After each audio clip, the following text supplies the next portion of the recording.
Manifesto for the Just City, which is organized by our center, the TU Delft Center for the Just City, in collaboration with several international partner universities.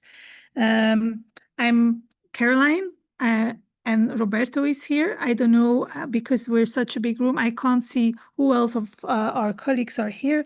But at the center, we collaborate with Hugo Lopez, Irene Luca Martin, Jonathan Sebendran, Mara Echtai, Nima Trabrizi, and many, many others. And it's nice to have this kind of growing community of educators and activists working on questions of spatial justice and the ethics of urban practice. And it is really moving to every year see this growing and very diverse audience joining from every corner of the world. I'm really flabbergasted by all the way from Australia, given the time difference. It's really nice to welcome all of you here. And I just want to emphasize that our manifesto, for us, it's more than a workshop. It's a collective exercise in imagination and in solidarity. It's a way to think and act together towards cities that are fair, democratic, and sustainable. But as we begin, we cannot ignore the troubling context in which this conversation unfolds. Across the world, we witness growing inequality, ecological collapse, and the steady rise of authoritarianism. From the silencing of civil voices to the enclosure of public space and the manipulation of truth itself. The wars in Ukraine, Sudan, the Democratic Republic of Congo, the ongoing genocide in Palestine, and so many other conflicts remind us that violence and displacement are also spatial phenomena, reshaping or erasing cities and upending and destroying lives. So against this backdrop, our manifesto for the Just City stands as a small act of resistance, as a space for collective learning where we care and where dignity and democracy remain our compass. For those of you who are new to our project, over the past years, the manifesto has brought together more than 900 participants from 102 universities worldwide. And together, all these people have written 266 manifestos, published in 4 books, and they're all available on the TU Delft Open website. And I think Roberto will put the link in the chat. Each of these manifestos is a public statement, a way to imagine alternatives, challenge power, and articulate shared hopes for the urban future. In a way, writing a manifesto is a way to reclaim agency, to move from critique to proposition, and from cynicism to collective imagination. And I want to briefly quote a part from a text Roberto and myself wrote recently. It says, manifestos are tools for making the implicit explicit. They are formats of urgent thinking where intention meets collective authorship and where critique must be rapidly followed by vision. For centuries, manifestos have been written at moments of rupture and disillusionment by political movements, avant-garde artists, and anti-colonial thinkers. They matter not because they have always succeeded in their aims, but because they insist on the possibility of another way. So in the Manifesto for the Just City workshops, we invite participants to write not just about the problems, but about the alternatives. We ask to imagine cities where justice is expressed in the fair distribution of resources, in inclusive decision-making, and in the recognition of diverse experiences, trajectories, and identities. We want to foster not only critical thought, but also political imagination. And crucially, we do so in a collaborative environment where authorship is shared, negotiated, and very often messy. And this year, we continue that tradition under this increasingly difficult global circumstances, but with a renewed commitment to justice, as always. Roberto.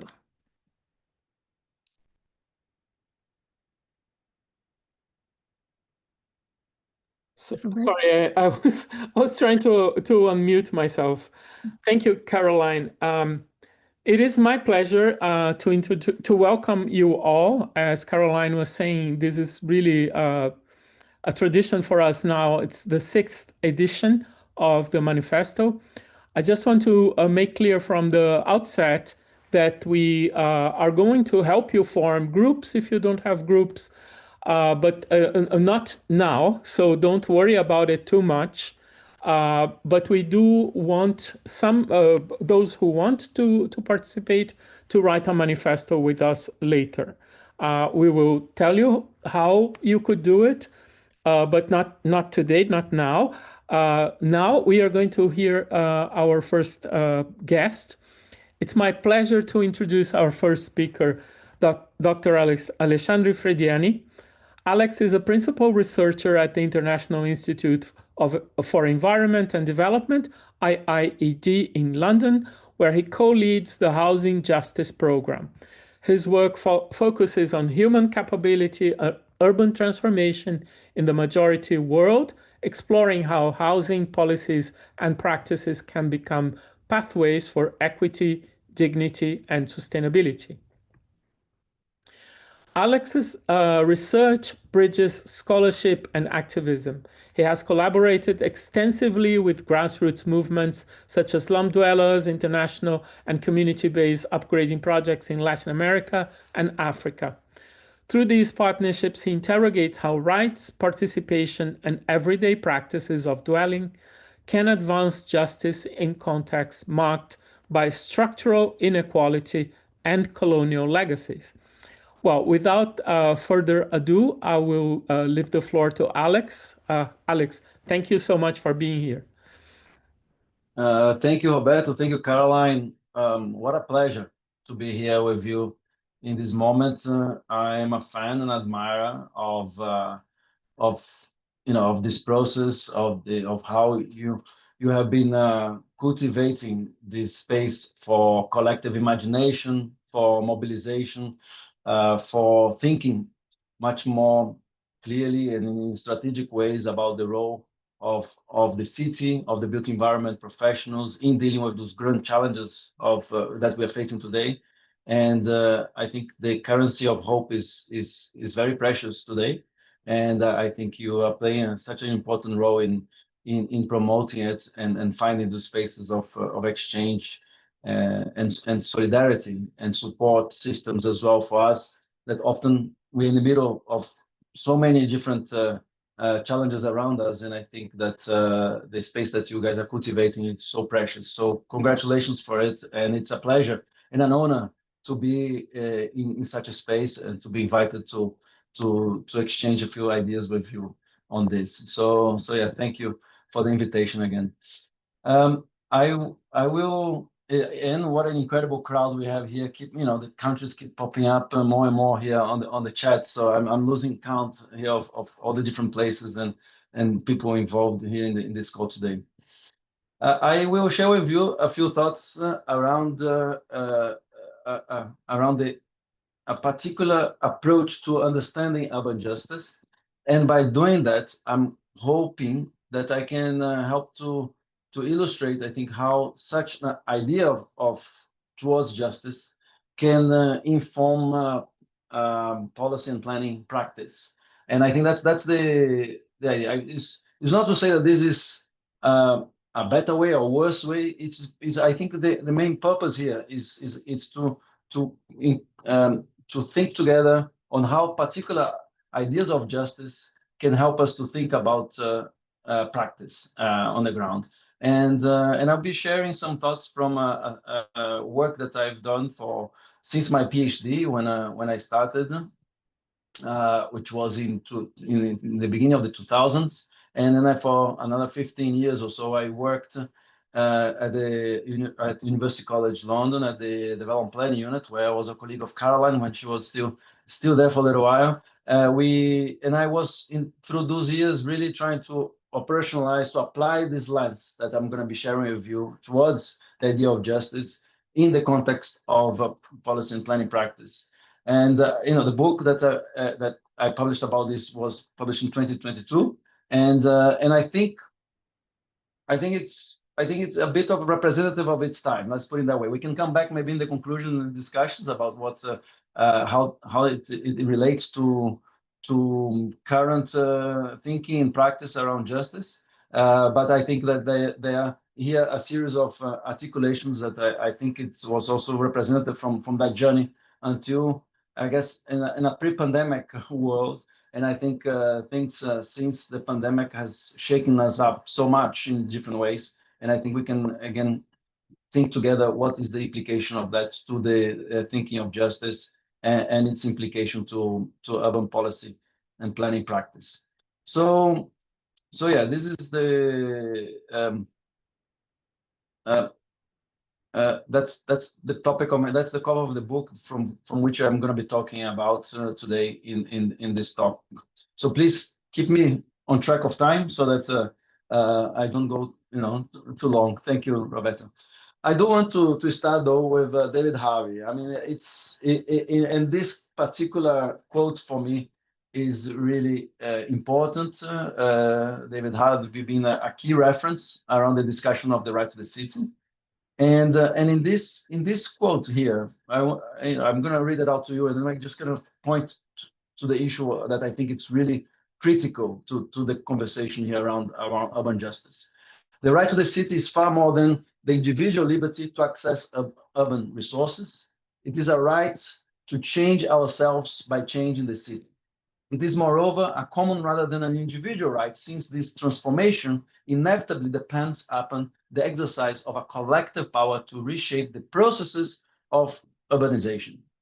The freedom to make and remake our cities and ourselves is, I want to argue, one of the most precious yet most neglected of our human rights. And here what I find critical towards one of the key elements that Harvey does here in this quote is making this connection between how cities are changing, the dynamics in the city, how in terms of how dense it's becoming, how expensive it's becoming, maybe in terms of sprawling or densification, how the changes related to the city, to the process of urbanization, actually has an impact on issues of justice, in terms of distribution of opportunities, in terms of people's ability to pursue their aspirations, in terms of the issues around systemic discrimination and then continuously being trapped into conditions of poverty or to be located in proximity to livelihoods opportunities. Underpinning here is this idea that we need, if we are really interested in understanding how justice is produced, we really need to understand in detail and intervene in the processes of urbanization, in terms of the process of city making and unmaking. I can talk a lot about that, but and more we need to continuously provide evidence about this relationship. The relationship that if you evict people from their homes, from their places, actually you are disrupting life opportunities. You're disrupting lives. You are putting people in situations that they are more exposed to climate change, and you are trapping them into a historical legacy of discrimination, for example. If we don't improve living conditions in poor neighborhoods, being informal settlements or in the global north, people are more exposed to health hazards, and therefore their life expectancies are going to be reduced, etc., etc. There are so many connections between the actual characteristics, conditions of the built environment and the changes that they are going through, and people's well-being, or in terms of distribution of opportunities, ability to participate in decision making, etc. It's all there, and it's critical for us to really make those connections, and for built environment professionals and policymakers to be able to have that in front of their mindsets. So the idea of justice that I would like then to unpack here with you is one based on the work of a particular scholar, which is called Amartya Sen. And Amartya Sen, what he did in the 70s, in the 80s, was to start to question the idea of development from one that is purely measured in terms of income, in terms of GDP, and he started to say actually development is about much more than that. It's actually not just about economic productivity and efficiency, but actually about the people's capabilities, people's abilities and opportunities to actually live a flourishing life. And in terms of injustices, it's actually the deprivation of those opportunities, those abilities, those opportunities to be able to live a flourishing life is what characterizes issues of poverty, and having an uneven distribution of those capabilities is a condition of injustice. So then his work was based a lot on the discussions around famine, and he was making the point, a very important point, that famine exists around the world, drawing on his analysis in India, not due to the lack of food in the world, but actually the lack of distribution of food. And what is the issues, and he coined the word entitlement, in terms of the lack of entitlement to actually access food was a key aspect that was reproducing famine in the world. So in terms of a condition of injustice. The book that you see here on the left, Development as Freedom, was a book that got the Nobel Prize in the end of the 90s, 99, 2000. But critically, I think what's very important for the conversation today is this little book called Commodities and Capabilities, and where Sen discussed here, he draws an example of how a bicycle per se doesn't guarantee actually expanded well-being or expanded capabilities. That he makes the example that for people to be able to utilize a bike and to achieve certain outcomes, then there are many conditions that need to be in place for this to actually be translated into real opportunities and capabilities. And I think from that analogy, we could actually apply that to many different topics. And since then, there are many authors that have been populating, let's say, the capability approach community, and that's I'm not just gonna make reference to all of those books here, but I just selected a few of those that for me has been very important and nurtured my way of thinking about the capability approach. And what I did in the book that I was just mentioning before in 2022 was illustrate how this literature can be useful to understand the processes of city making. If we are to move the understanding of urban development, city making, not driven by the idea of growth, productivity, and efficiency, but if we are to understand it from a perspective of human flourishment, in terms of expanding human development, to expanding well-being, then how do we operationalize that? How do we put that into practice? And I think that is, I was drawing on all of these books here to try to make sense of that. And I'm gonna try then to go through what has been an analytical framework that I've used to try to explain that translation of the capability literature into the debates of urban development. So at the core of this, as I was mentioned before, between the idea that Sen brought forward around this idea of commodities and particular services and goods, that we need to interrogate not what they are just by themselves, but what they do to people's lives. So it's fundamental that what we do is we get, on the one hand, we have those services and goods, which I translated those from a more urban development perspective as different forms of practices, city-making practices, practices of transforming and shaping our cities, and what are the intended outcomes of them in terms of expanding people's well-being or expanding what people value have been a flourishing life. In this case, in relation to aspirations on the other end. So I start my interrogation in there. And then what do we define as practices? What are practices in the urban context? And for us, practices is a range of possibilities, of different ways within which we can deliver particular services and goods in the city, and which often focus on different governance arrangements, sometimes government-led, some are the more private-led, more citizen-led, more NGO-led, more collective forms. But what's fundamentally here, from a capability perspective, is that we think of planning and design as a mechanisms to enhance the governance of possibilities. What we are doing here as built environment professionals, if we are really thinking of this lens to urban justice, is to expand the portfolio of options in terms of what is actually possible in a particular given situation. And I would say, I would go further by saying it's our ethical duty to do that, and not to narrow options, not to try to conform people's lived experiences into predefined notions of design and planning, but actually to engage into how they shape their lives in the city. And from that, think of ways through which we as built environment professionals can actually recognize that and boost that in ways that helps people to have a flourishing life. I give you an example of how far we are from that reality, which is Minha Casa Minha Vida, My House My Life housing program in Brazil, extremely well reviewed internationally as an example of how national governments can actually deliver housing at scale for people that have had difficulties in accessing housing opportunities.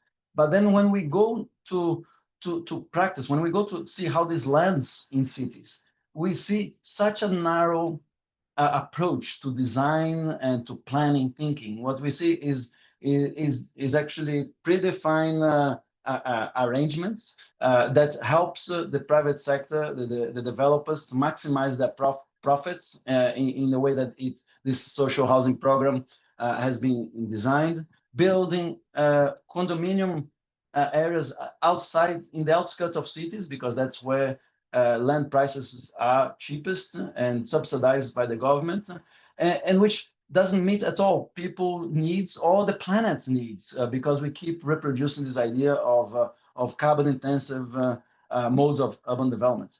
And these are two pictures from one of those states built in Salvador, in Brazil, in the northeast of Brazil. And what I wanted to show here is that even when they don't work, people react. People just don't accept those logics. And you see, here is, for example, one housing estate that was built in the middle of nowhere in the outskirts of the city, where there wasn't even road connections that connected the state to the rest of the city. The bus was not even getting there. And then what ended up happening is people building their own structures for local livelihoods opportunities. You see small shops being built here informally, and of course you see a mode of reappropriation where people are expanding options through self-help, because what is provided to them doesn't meet their needs and aspirations. And it's just, for me, is such a good example of the challenge. And then another, for me, extremely beautiful representation of the range of possibilities that we keep focusing on narrow possibilities is this book, Around the Right to Build, looking at self-built approaches in the UK. And what this book did was to document so many different typologies and mechanisms through which there could be more collective forms of producing housing in the UK, divided in terms of land ownership, project management, design, construction, really unpacking the complexity and kind of saying, this is not a black or white. It's not like speculative, non-speculative, or state or citizen society. Actually, the range of possibilities is so vast. And there are so many possibilities for us as built environment professionals to give more nuance and more appropriate, more situated responses to different urban challenges, that we need to embrace this, this process of diversifying action on the ground, and we need to learn how to engage with it in ways that we don't overwhelm different communities. We do it in a participatory, collaborative ways. And we also draw from the expertise that built environment professionals have to provide these type of options on the ground. Okay, I talked a lot about practices and the governance of possibilities, as I say. And let's go now to the other end, around aspirations. So aspirations here is critical. It's because we are talking here about really complex and often diverse conditions of different areas that people live in the city with ideas of what's the good life and ideas what's the good city. And here what we're really trying to bring together is just two things interacting with each other, that the idea of the good city and the good life are intertwined. And we're trying to engage with diverse actors, diverse residents, and really think collectively, what are those aspirations that should be guiding city making processes, so that we can address the kind of situations, and understanding that the lack of imaginations and let's say the narrow-mindedness that we end up reproducing due to the lifestyles that we end up having is also an act of injustice. That also we do have to accept that by living in hyper-capitalist societies, that we are also reproducing many narrow thinkings that reduce the possibilities of thinking of other ways of living and producing cities. And part of city making is precisely to trigger that, to encourage other ways of thinking about the future of ourselves, of the cities we live in, and society in general. Therefore, here a call for thinking of urban planners and designers here also to be provoking alternative visions of the future, because this is so critical to contest mindsets that we end up reproducing out of the societies that we live in, and which hinders possibilities for us to think of more radical solutions on the ground. And again, so in this sense, we're not only talking about values that comes from community processes, from residents themselves, but we also need to take into account that there are state obligations and commitments that human rights frameworks, yes, sometimes too universalistic, and that sometimes they homogenize needs and aspirations, but they are also so critical to hold governments to account, especially when they are violating basic human rights, such as to live in adequate housing, to have a good education, sanitation, etc. Things that are fundamental for us to have justice in the city.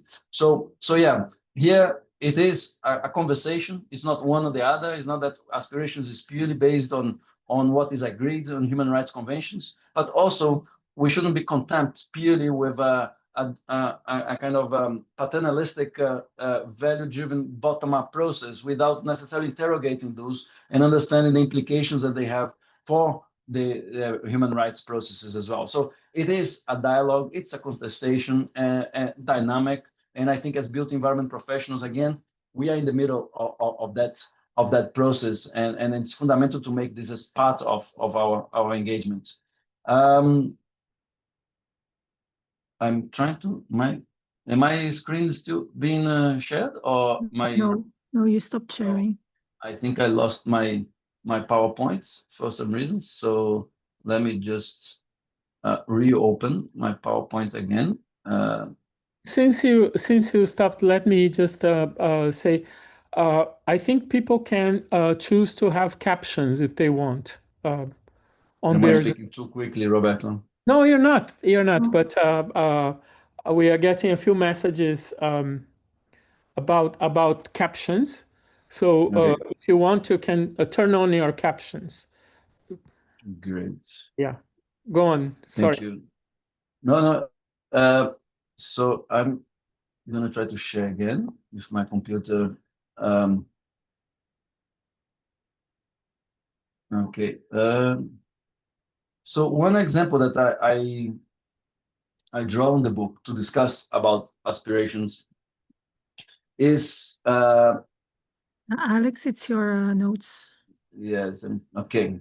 Yes. It's related to Cape Town. And Cape Town, this is an activity that I was partnering through a series of workshops of Development Action Group, and a planning NGO based in Cape Town that has been involved in the urban transformations in Cape Town for many years and pushing for a justice-oriented planning approach.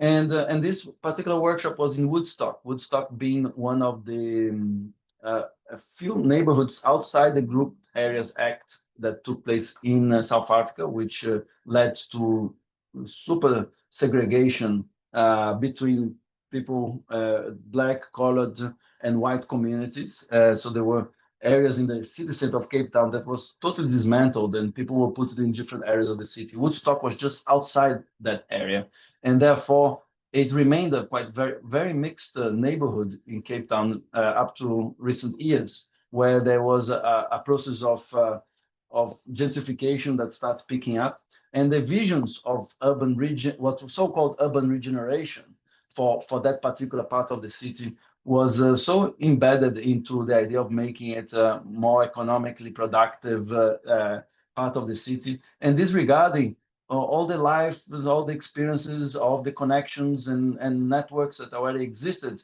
in Woodstock.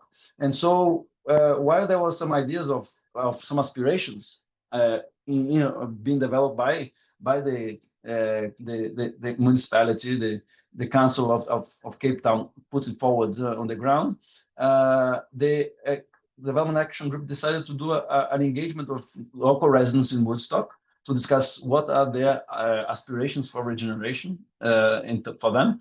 But not only, which was very interesting for me in this process, they engaged residents from other parts of the city because they understood that Woodstock represented symbolically something so important to the city, a place that remained flourishing, diversity, connections, and of different social identities, that they actually engaged with backyarders living in other parts of the city or informal settlement dwellers in Galicia, for example, and asking them what do they think Woodstock should be about. And they come up with a whole manifesto about reinventing regeneration in Woodstock, reimagining Woodstock, and it's beautiful with a whole new other set of aspirations associated to it. These are just some examples of elements that came from some of the work that we were doing together, of different types of aspirations that people, and some of those aspirations were recognized in the planning instruments, and some of them, therefore, part of policy frameworks, which was so important because we could say, look, this is something that communities are prioritizing and you have committed to do. And in that conversation, there is already so many possibilities for advocacy and for bringing about policy influence. But there were other things that were not recognized in the policy framework. And therefore, the efforts were precisely to bring new ideas and new demands to the planning process so that they could respect and fulfill those different aspirations coming from a bottom-up process. That's what I'm talking about, this relationship between more established normative dimensions and some bottom-up, more participatory aspirations and dimensions. And that conversation can be so powerful. And us working in this field, making a very strong contribution in facilitating this type of dialogue that can open up possibilities for advocacy, for policy influencing, and for actually dealing with some of the conditions reproducing injustices in cities. But we know between the practices, between those different ways, for example, of delivering housing and people's aspirations, there is so many things in the middle conditioning this transformation. The use of a particular resource for the achievement of certain aspirations. We know that there is diverse conditions, diverse abilities. In Sen's work, in a very crude, basic way, when he talks about that bicycle, he says some people know how to cycle, some others don't. Some people live in neighborhoods that have roads and that are safe to cycle, some don't. So having the bike themselves cannot be seen as representative to tell you how the people's mobility has been expanded or not. We need to interrogate what are those different abilities, the different access to different types of assets that different groups have or control, as well as what are the opportunities that they have to utilize those, to be able to deploy them to achieve certain aspirations. And we know that cultural norms, social dynamics, they are fundamental in shaping the use of resources and shaping them. And I give you an example from a case study from a housing project again, another one from Salvador. And yeah, this presentation ended up drawing a lot from the work in Brazil and Salvador. This is a real estate, again, it was an upgrading project of people that lived in the stilts next, in front of the seaside in Salvador. They were relocated from the stilts to some housing estates in this typology. And on one hand, this was a very innovative project because it avoided relocation. People remained in the same neighborhood. On the other hand, the typology that people of this particular state was so problematic and didn't engage at all with the way that people were living, that created more problems than solved it. And I explain you why. In Brazil, you have this dynamic of informal settlements, as many other places, where people build an extra floor in their houses as a means of also making sure that your children might be living there. They have when they might have a child, often a single mothers that needs to go to work, and they need the child to have care, and therefore living this process of continuously upgrading or improving one's house is critical for to deal with so many stresses and vulnerabilities that families face in more vulnerabilized communities. And in this particular setting, what they did was to put two different families, one on top of the other. So there was one in the bottom floor and another one in the top floor. And this was a design from a very good Brazilian architect, which was the head of the Institute of Architecture in Brazil. And I think I lost my PowerPoint again, I think. Yes. And what happened there is that the persons from the bottom floor end up expanding to one side. And then the person from the top floor, which outside the realm of what is legal in terms of allowed to do it. And so they were then in that, they end up being the top floor of the person in the bottom became a floor of contestation, where the person in the top said, well, your floor is my terrace, and I would like to now to expand my house towards your terrace. And then from the person in the bottom, I say, well, this roof is actually my investment, is where my family are going to be living in the future. So you end up having this type of conflicts that was generated by that physical asset, which is the house, the way it was designed, and so inappropriately and so disconnected with cultural practices, aspirations, and mechanisms, that this ended up creating many challenges. It disrupted social relations, which is so fundamental for so many different assets of care, of different resources. So it really created a dynamic of individualization, of getting families to become much more focused on their private issues, and disconnected with more public or social issues, which are so important to deal with the challenges that they face. So this is just some. Yeah. Sorry to interrupt. We are not seeing your presentation. That's fine. No, I'm getting there. We are listening to you, but. Thank you. I was getting there. I was trying to speak and get to my presentation at the same time. But anyway, I will stop here on this discussion around abilities and opportunities, because I think you get the gist of it, in the sense of while we have different practices, we might have different ideas of how we might deliver, with very good intentions around thinking, oh, we're gonna having this regeneration project. So often I hear in London, there was an example of these people saying, oh, but communities are complaining that all their green spaces have been destroyed in this new regeneration, the parks, etc. And I don't understand, because we are promising more green spaces than there were before.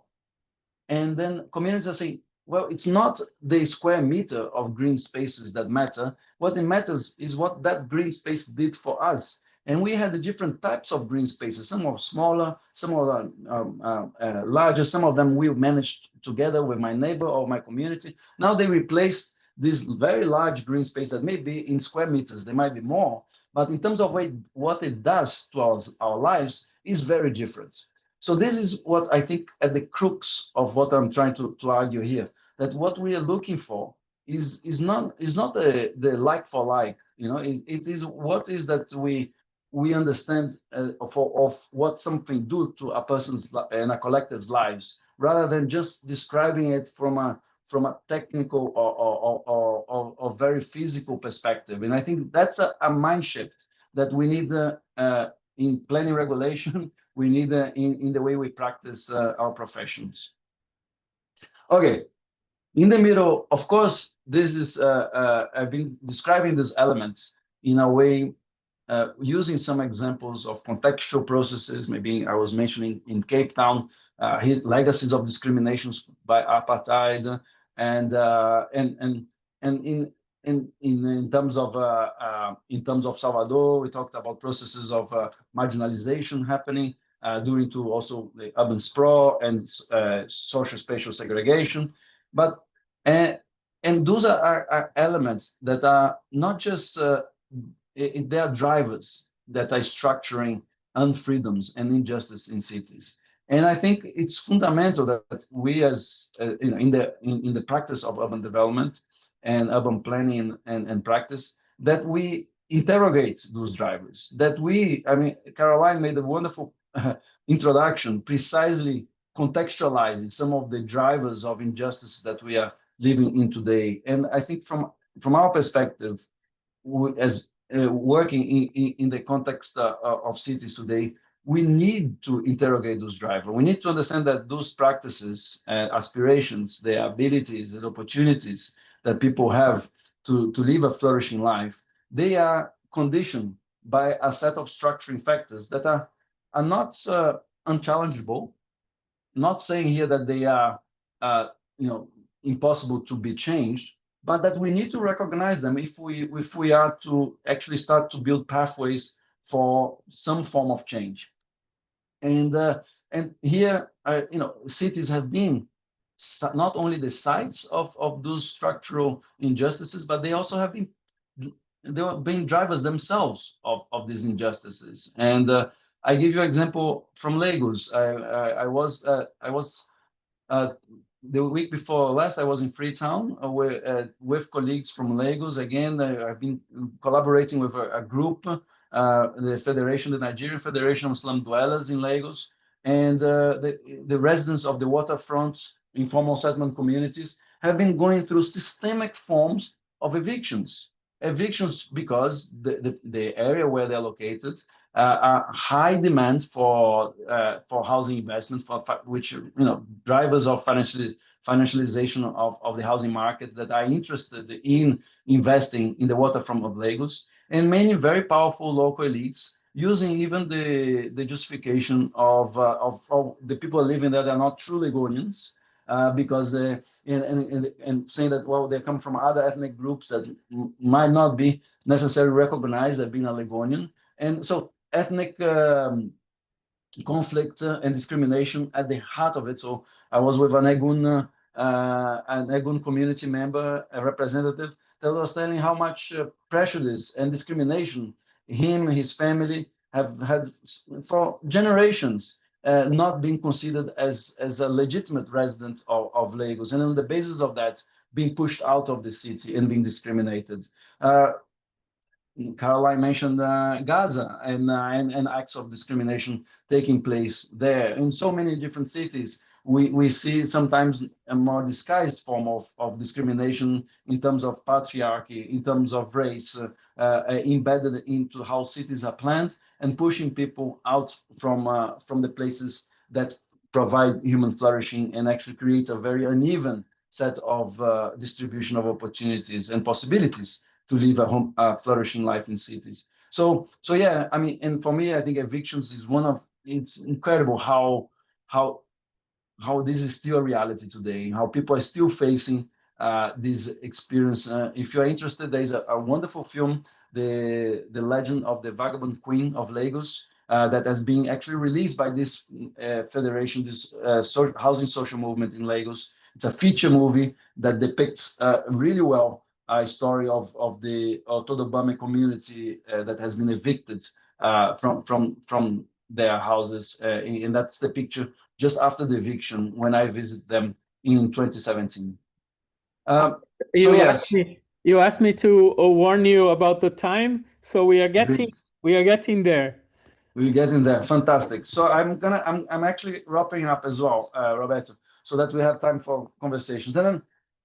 And that's why I couldn't not talk about agency here. So agency is fundamental for any possibility to bring about change. And for us to engage with urban justice, we need to be able to feel, to see, and to identify agency and to nurture it. And as built environment professionals, I feel it's our ethical duty not to feel that we can give agency, but that we actually are able to identify where the agency is happening, what are the mobilizations happening, where the process of transformation, because then we become supporters of that, strengthening that agency, and we are far from I think we need to move away from any idea of this kind of empowerment idea that built environment professionals are there to empower others, but we actually move into the context of being supporting, nurturing agency. An agency here, a combination of critical awareness, which is fundamental, critically engaging with one's conditions, to the discussion around being able to act if we wish to, and acting itself. Those are three different facets of agency, and I think you don't need the three of them to say that agency is there, and sometimes we can act in those different spaces. Sometimes it's about supporting processes of engaging critical awareness, and some other times it's about supporting the idea of being able to act, enhancing the opportunities, the room for maneuver to enable action, and some other times is actually supporting concrete action, that actual doing itself, and being able, and we can do that as built environment practitioners, researchers, in so many different ways, and I'm happy to brainstorm together. I'm not going to go through the case. Again, another Brazil case from occupations of vacant buildings in São Paulo, in Brazil. Again, a fantastic example of collective agency, of organized social movements occupying vacant buildings as a way to create more opportunities for low-income groups to live in well-located areas, but also to disrupt a mode of urban development that has been extremely exclusionary, pushing for new policies. And I'm not going to go into detail, otherwise I'm going to blow up my time. Finishing now with 4 key recommendations that I think this whole thing could be summarized around in terms of thinking of practice.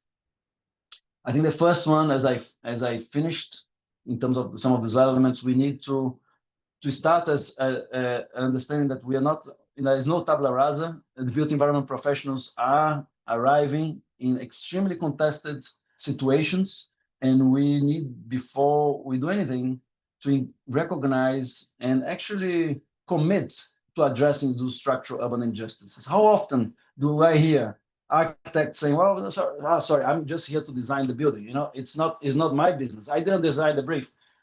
No, you are implicated. You are part of it, and we need to start unpacking this positionality much more explicitly, so that you can start engaging of how one is engaging with it. It's not to say that there are no contradictions involved in that process. There are many, but we will only be able to navigate those contradictions if we start from a position of recognizing that we are implicated into these processes.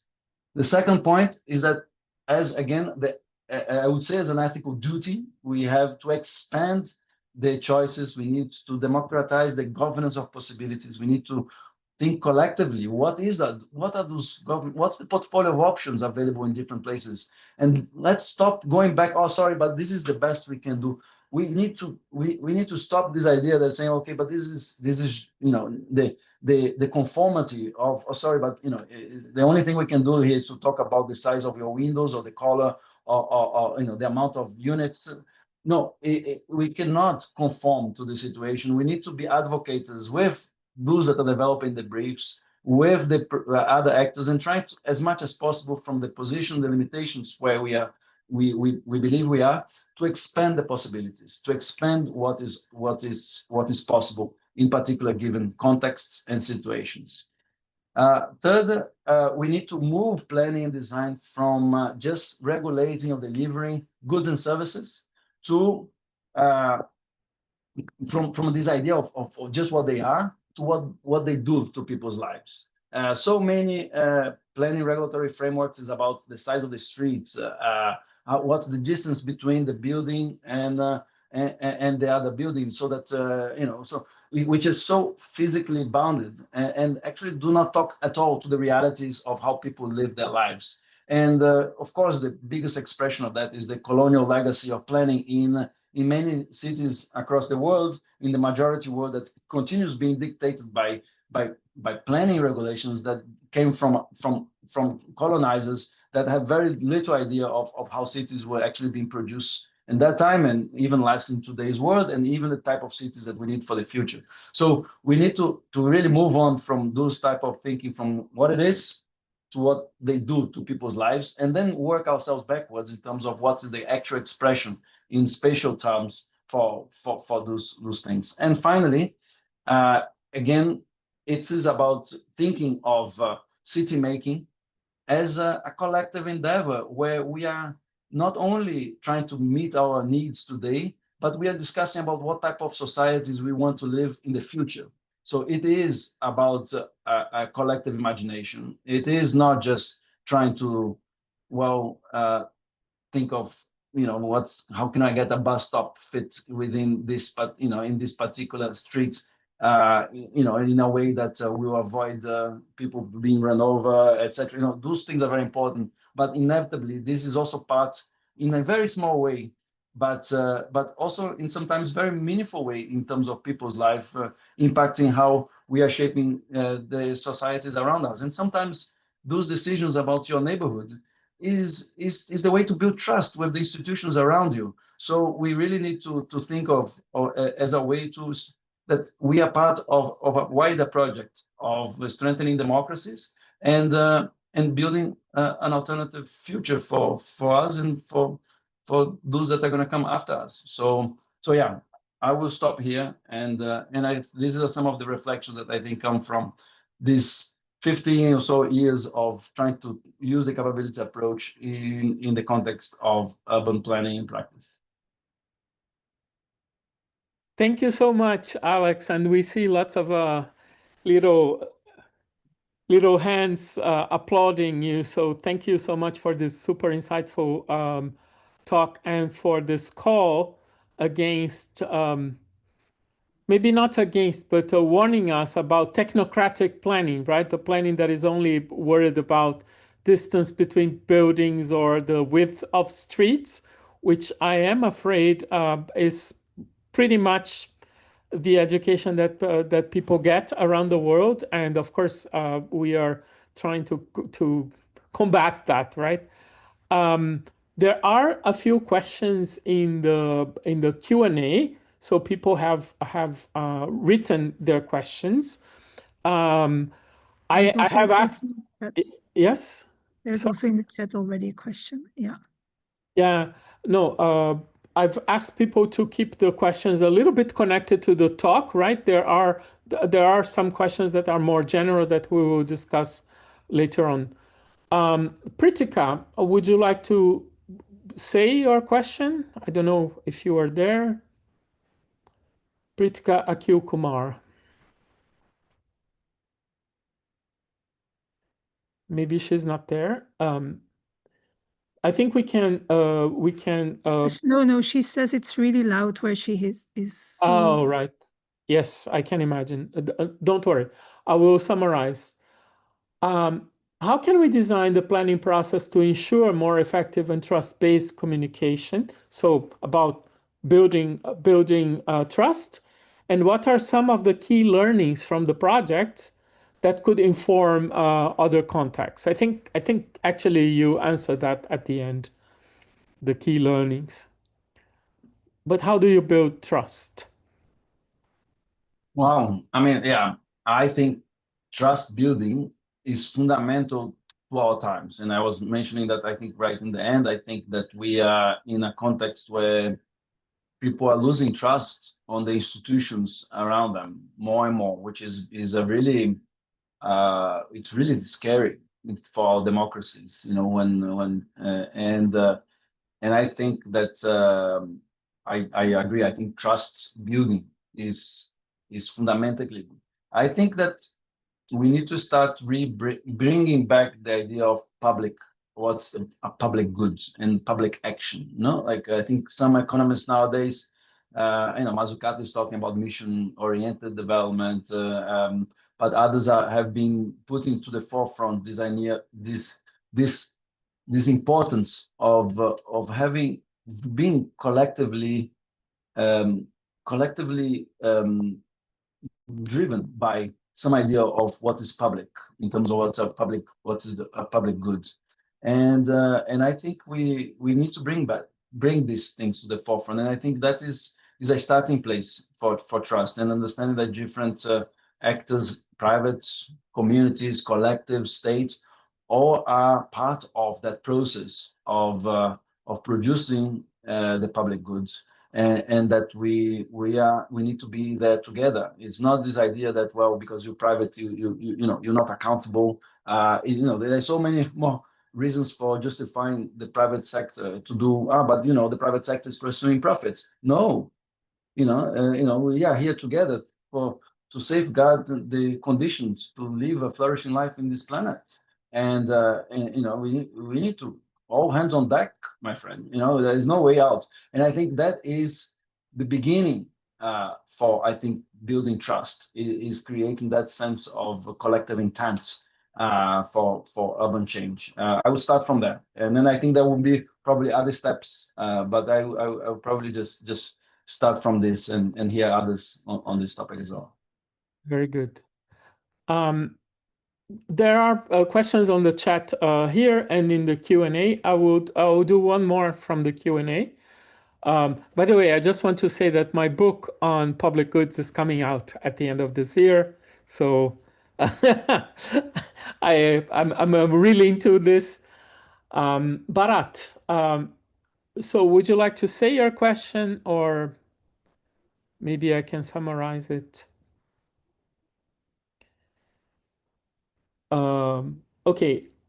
My question is essentially about the role of institutions as mediators in such situation. How much mediation is appropriate? My assumption is that these moments of community interaction are heavily mediated. It risks doing a disservice to bottom-up approaches as you describe them. So how much mediation is good mediation? Wow, that is an interesting question. So many worms can be unpacked in that question.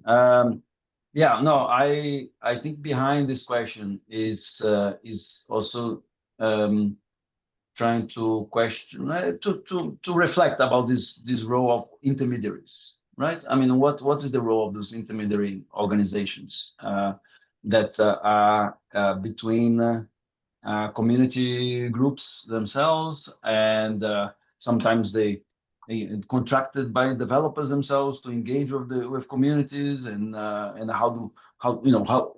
what role can they play in this process? And I think we definitely need to interrogate that. We know there has been such a proliferation of those consultancy firms that take away all agency of transformation in these processes, and really start thinking, you know, is this become a business model that make the participation sterile? You know, taking away the politics of it and making it hygienic, and you know, so I think we definitely need to engage with it. At the same time, we cannot throw, how do we say, the British say, that we cannot throw the baby out of the bathwater. You know, like we can, you know, I think we have very important institutions that are there in strengthening community groups, grassroots organizations that are part of the ecosystem of civil society groups that is under attack.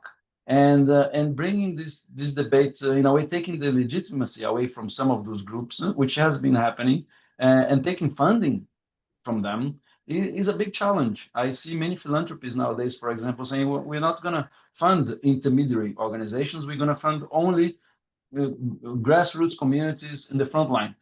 Not fundamental emphasis to be put in terms of getting resources to the front line. But we cannot do that at the expense of many organizations that are building this ecosystem that is fundamental to train community leaders, that open doors in terms of political influencing, that facilitate knowledge sharing, collaboration, agenda setting. And so yeah, I think it's I think is a really important and really something we don't discuss. And there has been a special issue around the social technical assistance that came out recently in the environmental urbanization, that I would recommend those interested in this topic about the role of those intermediary organizations, of the architect and the planners, providing assistance to grassroots communities in urban areas. That this special issue of environmental urbanization have been precisely trying to tackle this particular topic, which I think is very, very, very important. Thank you for the question. Caroline, do you want to intervene and or read some questions? Yeah, there were some questions in the chat as well, and one of the questions was from Ricky. Ricky, do you want to ask it yourself? Then you can just turn on your microphone and camera. No? Then I'll summarize as well. So Ricky says, I agree that collective approaches of citizen participation is necessary to improve cities, especially for people who are in need. But how do we persuade governments and politicians that this can help? And then, yeah, what do we do as planners? Wow, how do we persuade the governments that participate? I think that's critical. And we have had, I think we have had different approaches to that. I think there is processes that are not cities that change in a non-participatory way are violating a key human right to participation. Participation is a human right, to participate in public life is something that is an obligation of many nation states that have committed to safeguard people's rights to participate in public life, and that includes engaging meaningfully in the process of decision-making processes or things that affect their life. So I think that's a point of departure. It's a human right. It's not enough to get governments to actually embrace meaningful participation, because I keep qualifying meaningful participation here, which I think is what we're talking about, and I think it's not enough there. So I think on the other end of the spectrum, what we have seen are many precedent settings, many communities in collaboration with other stakeholders trying to demonstrate ways through which it can be done, and that is viable, that is actually cost effective, that making the case for participation.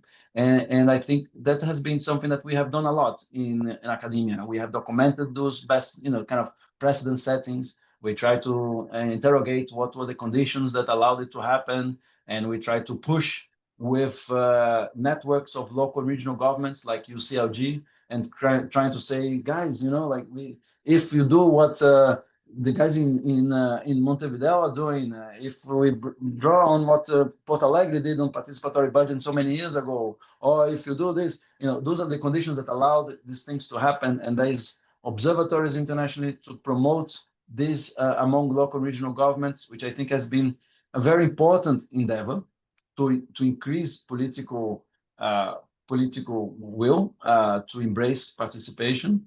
But again, not enough to secure that. So yeah, I do feel that we need to find new strategies to do that. And I think I think we are at a point that we need to come to the point that say, if it's not participatory, if it's not participatory, it's just crisis. It's draw from the kind of extinction rebellion, climate urgency possibilities. That if we are in a point of that if we don't do something about this right now in this moment in history, we are actually doomed for many generations to come. And that's because of the type of crisis that we are facing. That goes back to my initial reflection of this post-pandemic situation, that we need to understand where we are in history today, and that if we don't embrace participation in policy in built environment context, we are the rise of the far right is in front of us. We are in the climate urgency that's in front of us, the deepening of social inequalities that's in front of us. And if we don't do in a participatory way, then we are doomed. And I think we need more of that sense of urgency around the way we had like nobody is safe until everybody's safe. I think we need to have similar type of slogans that nobody lives in a democracy. No democracy is safe until every democracy is democratic. There was a kind of follow-up comment from Sharu saying, refugees are systematically excluded from participation. And so I think our other groups, and some are kind of, like you said, claiming the stage and making kind of one direction heard. So how have you dealt with those things in the projects you have worked, and how do you, especially the voices of those that are unheard, even in difficult contexts, how do you, where are their aspirations and their needs, and how can you make them surface? I see this should be one of the key modules of any formation of an urban practitioner. Exactly that, because I think that's the kind of skill sets that we need to have. It's how do we do that? I mean, and I think we that have been involved in this process, we developed this a bit by practice, try and error, which is ridiculous. We shouldn't be trying to learn by doing some of those things. It should be module one. Communities are diverse. They're coming from different situations of exclusion. How do we do our practice in ways that we engage meaningfully with this diversity? We recognize them. And I think in my practice, at least, it's been useful when I started playing with the idea of safe space and brave space. Safe space being those spaces where we are able to create a safer environment for people of particular social identities that have been systematically discriminated. And we try to cultivate a space of engagement that provides safety, saving them. That means thinking of who is facilitating that, in which context they are, who are the members of that group.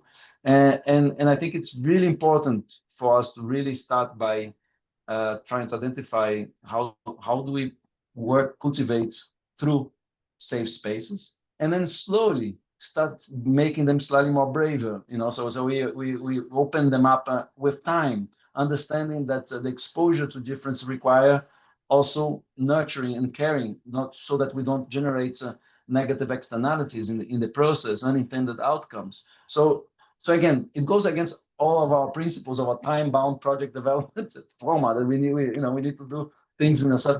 But yeah, we need to find this time that in our practice to move according to the conditions that allows us to move from safe spaces towards more brave spaces with time, and then start exploring diversity with care and collaboration and sensitivity.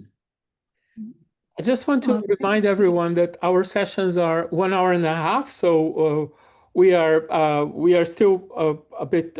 We still have some time. Caroline, would you like to continue with the?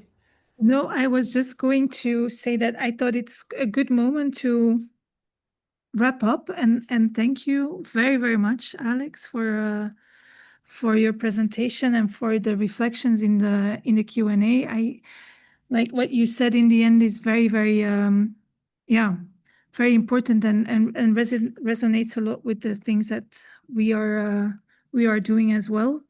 So from our side, a big thank you, and I hope that some way or another we can welcome you again in Delft for another another moment to continue these conversations, which I think are very, very motivating to keep doing what we try to do.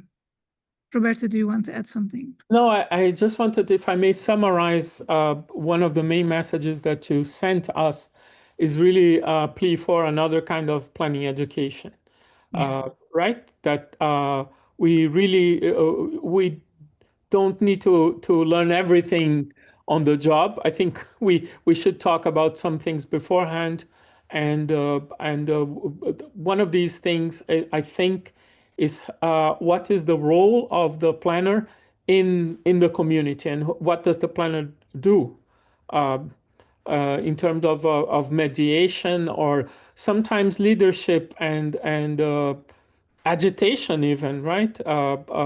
And learning also. I think there is a good component of teaching people also about planning. Any final words, Alex? Thank you, Roberto and Caroline, all of you. It is a huge pleasure, and I'll be very, very, very keen to continue listening and hearing more about some of the reactions. So whenever, if you have any moment to debrief, it'll be great to see how that has contributed and to take things forward. But yeah, I totally agree with you. I think it is a new education for planning, architecture, design, the built environment sector. I think we really need to really rethink that model in ways that make sense to the kind of challenges that we're facing today. So yeah, huge thank you for the opportunity to interact with you all. Good luck. Thank you so much. Thank you. Well, you can stay there, but I will, if you want, or you can leave, but I have to talk to the participants a little bit. Guys, generally, so what we will do during these sessions is to discuss in groups. Today it was not possible because I thought the conversation was so nice that we just let it go, right? But in the next sessions, we will reserve some time for group discussions. The groups are not formed yet. You might have your own groups, but the groups that I'm referring to are the breakout rooms from Zoom. Important notice to those who are here: on the 27th of October, we don't have a session, unfortunately, and I apologize for that. We had a mix-up with scheduling, so our next session is on the 3rd of November at the same time, and we really hope that you will be there, because I think it helps a lot if you are here and we are talking about the activity. As I said, we are going to tell you how. We are not going to tell you how to write a manifesto. Let me correct myself. We are going to send you suggestions about how you could write a manifesto. Unfortunately, we really don't encourage you to do it alone. I understand that some people have written to me, oh, I want to do it on my own, I don't have a group. But for us, it's really part of the game, part of the exercise, if you do it in groups. We are going to send you instructions, and we are going to open an online platform where you can add your group. If you don't have a group yet, don't worry. You will find a group in the next sessions. Any questions? Or Caroline, I don't know if you... Yeah, I think it's nice to, in this very, very short time that we have for the breakout, just share your ideas and your findings with each other. Ask questions of, okay, how did the things that Alex mentioned, how does it play out in your city, in your countries? And then when we all come back to the plenary here, it's nice to hear a few kind of reflections and remarks, because this is one of the nice things about this exercise, that although it's short, we hear from each other and we learn from different contexts, different experience, and so on. And later on we will... Sorry, go on. Sorry. Sorry. And later on we will explain about the groups more in practical terms. I think Russell has a question. Purely related to schedule. I just want, last year, I think if you remember, when we have the daylight savings, especially in North America compared to around the world, the time gets shifted a little bit for a week or two. So I want to encourage everyone to double check when we come back on the 3rd, that if you think you're supposed to be on at noon, maybe it's 11 o'clock in the morning because we haven't caught up, or with the European switch. Anyway, I just think that's an important thing to make note of, because sometimes calendars don't keep up with it. That is very true. And there were confusions in the past. So I thought about not doing the breakout rooms, but I think we can do it very quickly, right? Just for you. So my suggestion to you, we are going to do breakout rooms. We are going to stay less than 10 minutes, but it's the opportunity for you to introduce yourself very quickly. So no CVs, right? Just introduce yourself, tell people who you are and where you are, and see if you can make some new friends. I'm going to create the breakout rooms now. So you should have received a message in which you can join. Yes, I see people disappearing, which means that they are going to their. So you should have gotten a message with a button saying join. Good.